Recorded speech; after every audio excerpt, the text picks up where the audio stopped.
обиҷон исматов бо омӯзиши таърихи гузаштаи халқи тоҷик завқи калон дорад.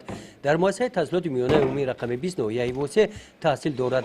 ӯ мақсад дорад ки дар оянда касби бостоншиносиро пеша намояд. ҳамин меҳр аст ки ин нигораҳоро ӯ аз мавзеъҳои гуногуни деҳа ки нишона аз давраҳои гуногуни таърих мебошанд пайдо намуда ҷамъ меоварад.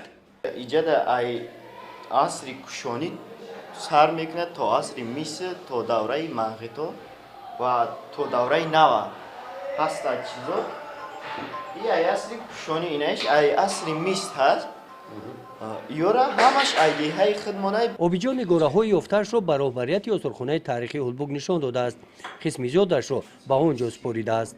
роҳбарияти осорхонаи таърихии Ҳулбуг таваҷҷӯҳи обиҷонро ба илми бостоншиносӣ дида ӯро ба ҳайси бостоншиноси ҷавон ба ҳамкорӣ даъват кардааст.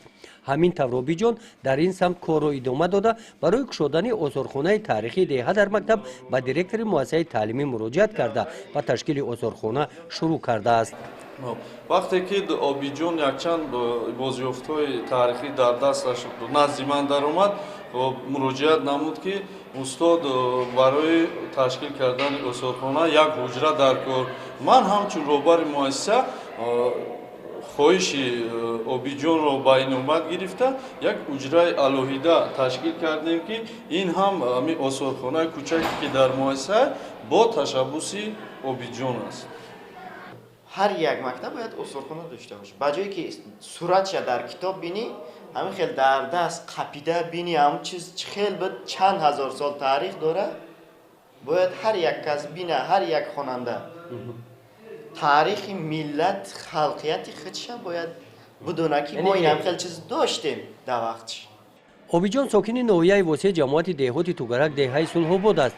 дар ин ҷамоати деҳот 22 ёдгориҳои таърихӣ мавҷуд мебошанд. ин мавзеъ дар деҳаи навбаҳор яке аз онҳо аст.